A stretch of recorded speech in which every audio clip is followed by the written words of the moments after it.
So hello everyone, welcome back to our YouTube classes, the Astute Tutelage. So आज के इस lecture में हम लोग करने वाले हैं class 9 R S. Agarwal and chapter हमारे पास है क्वाड्रिलेटरल, जिसमें हम करेंगे exercise 10B and question number 16। क्योंकि मैंने आपको प्रीवियस लेक्चर में क्वेश्चन नंबर 16 का मेथड नंबर 1 समझा रखा था, सो अभी हम क्वेश्चन नंबर 16 का मेथड नंबर 2 करेंगे। सो आई होप कि आपको प्रीवियस लेक्चर का क्वेश्चन समझ में आया होगा एंड आपने सभी के सभी इस एक्सरसाइज के क्वेश्चंस को देख लिया होगा ढंग से, और आपने सारे के सारे कॉन्सेप्ट्स क्लियर कर लिए होंगे एंड आपने थ्योरम, एग्जाम्पल और सारे एक्सरसाइज के क्वेश्चन सॉल्व कर लिया होगा।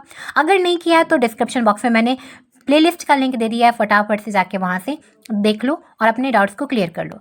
सो अब स्टार्ट करते हैं। हमारे पास क्वेश्चन नंबर 16 जिसमें हमसे कह रहा है कि ABCD हमारे पास एक रोम्बस है जिसमें हमें डायगोनल AC जो है बाइसेक्ट कर रहा है एंगल A को एंड एंगल C को भी, और हमारे पास जो डायगोनल है BD वो बाइसेक्ट कर रहा है एंगल B को और एंगल D को भी, राइट। तो मैं आपको ये फिगर बना के समझाती हूँ। Let's start. सो यहाँ पे मैंने फिगर बना लिया है। आप देख सकते हैं कि ABCD एक रोम्बस है जिसमें हमें जैसा आप रोम्बस का प्रॉपर्टी जानते हो कि उसका जो साइड होता है चारों का चारों, वो साइड क्या होता है, इक्वल होता है।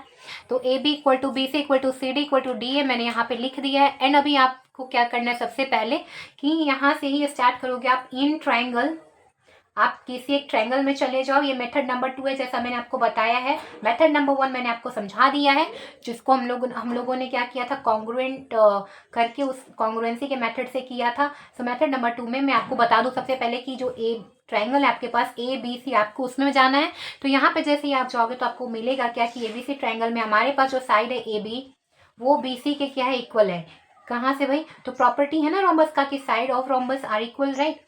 साइड्स ऑफ रोम्बस आप लिख दोगे, या ऊपर आपने जब डाल दिया मेंशन कर दिया तो आप डायरेक्ट गिवन डाल दो तो काम चल जाएगा। तो फिर यहाँ से आप करोगे कि जो इसका साइड था जो होता है रोम्बस का, वो एडजेसेंट साइड भी इक्वल होते हैं, सभी साइड इक्वल होते हैं। तो AB इक्वल टू BC यहाँ से इक्वल हो गया, राइट। और फिर अब आप यहाँ पे डालोगे क्या कि किसी भी ट्रायंगल का जो दो साइड अगर इक्वल हो जाता है तो उसके अपोजिट, जैसे यहाँ पे हम लोग सपोज कर लेते हैं कि अगर ये दोनों साइड इक्वल है तो इसके अपोजिट ये एंगल और इसके अपोजिट ये एंगल भी क्या होते हैं, इक्वल होते हैं। आप जानते ही हो, जब आपको मैंने लाइन्स एंड एंगल्स चैप्टर पढ़ाया तो उसमें बताया था। तो यहाँ AB के ऑपोजिट कौन सा एंगल आपको दिखाई दे रहा है, इस वाले ट्रायंगल में एंगल C दिख रहा है। एंगल C ना, ACB बोलोगे आप इसे, तो एंगल A आप BAC बोल लो, BCA, राइट। ACB बोलो या BCA बोलो, तो आप एंगल C को BCA लिख लो। और एंगल BC, देखो साइड जो हमारा BC है ना, इसके सामने कौन सा एंगल है, ये वाला एंगल है, राइट। तो हम लोग इसे क्या बोलेंगे, BAC एंगल बोल देंगे, तो BAC एंगल, ठीक है।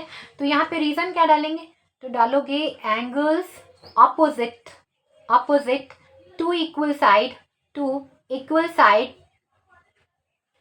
Sides are equal, right. जब दो साइड इक्वल हो जाते हैं तो उसके ऑपोजिट जो भी एंगल होता है वो इक्वल हो जाता है। तो हमने इस प्रॉपर्टी का यहाँ पे यूज कर लिया। तो अब आपके पास पता चल गया है कि आप इसको ऐसा कर लो, नेमिंग कर लो। यहाँ पे 1, यहाँ पे कर लो आप 2, ये कर लो 3 और ये कर लो 4, राइट।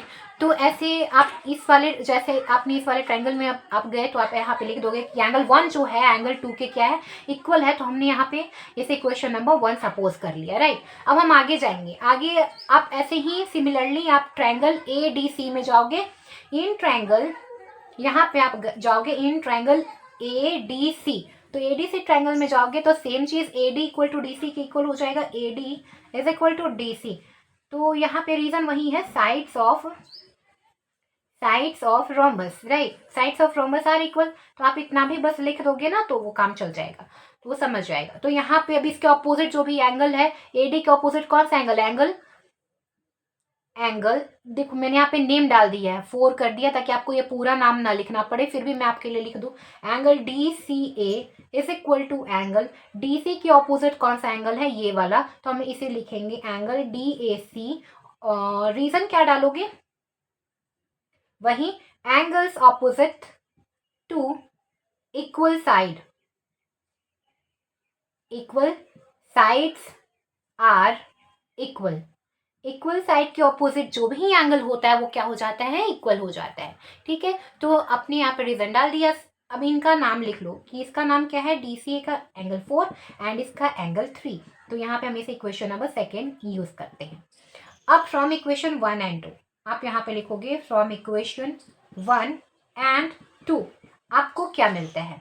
तो इसके बाद अब आप क्या करोगे, आप यहाँ पे ध्यान दो कि जो आपका जो ये साइड है BC और ये जो साइड है AD, ये दोनों पैरेलल होगा।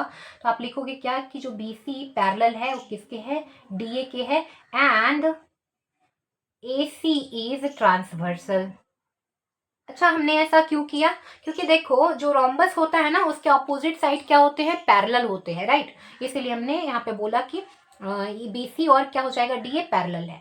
तो अब देखो कोई दो लाइन पैरेलल है, ये दोनों लाइन पैरेलल है और ये इसका क्या है, ट्रांसवर्सल है। तो यहाँ जो एंगल बन रहा होगा ये दोनों क्या हो जाएगा, इक्वल हो जाएगा। समझ रहे हो। तो हम लोग क्या लिखेंगे यहाँ पे कि जो मेरा ये एंगल है ना जिसका नाम एंगल 2 है और यहाँ जो एंगल है एंगल 3, ये दोनों क्या हो जाएगा, इक्वल हो जाएगा। तो इसीलिए आप लिखोगे hence angle 2 is equal to angle 3 and इसे आप करोगे इक्वेशन नंबर सेकेंड सपोज। ठीक है, यहाँ पे ये B है, ये C है और ये A है, ये D है। आप इसके एक बार यहाँ से इमेजिन कर लो, दोनों फिगर को मैच करो और देखो एंगल 2 एंगल 3 के क्या हो गया, इक्वल हो गया। रीजन क्या डालेंगे यहाँ पे, तुम लोग लिखेंगे alternate interior angle, alternate interior angle. ठीक है, अल्टरनेट इंटीरियर एंगल से दोनों क्या हो गया, इक्वल हो गए। तो अब आप लिखोगे फ्रॉम इक्वेशन फ्रॉम 1 एंड 2, यहां से आप देखोगे कि देखो 1 एंड 2 से एंगल जो 1 है वो 2 के इक्वल है और यही एंगल 2 वो किसके इक्वल है, 3 के इक्वल है।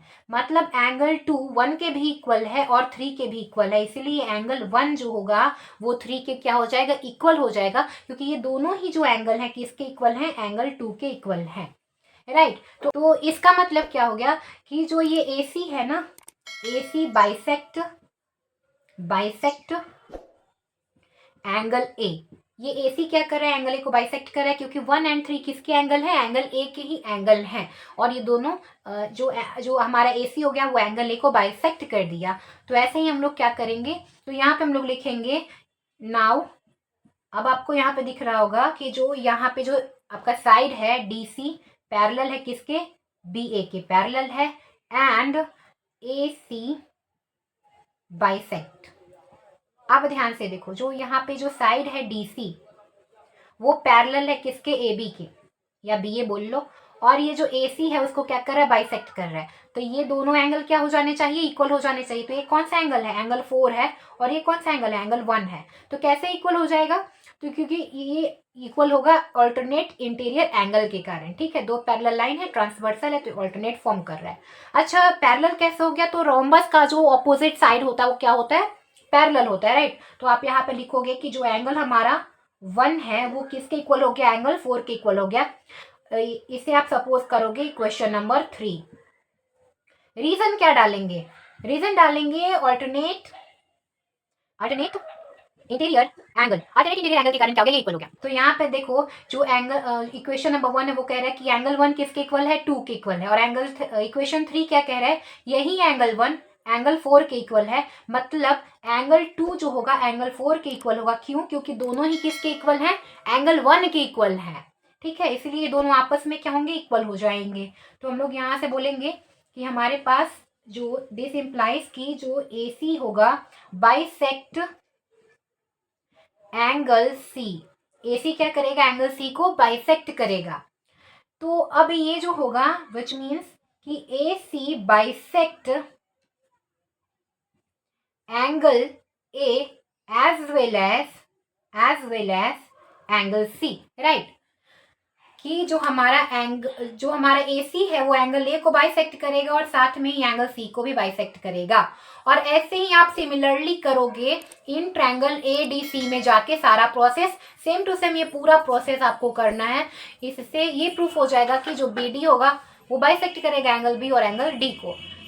सिमिलरली ये सारा प्रोसेस आप करोगे ट्रायंगल ADC के साथ, और ये सभी का सभी ऐसे ही उतारोगे, सॉल्व करोगे, और यहाँ से आपको पता चल जाएगा कि जो हमारा डायगोनल है BD वो बाइसेक्ट करता है एंगल B और एंगल D को।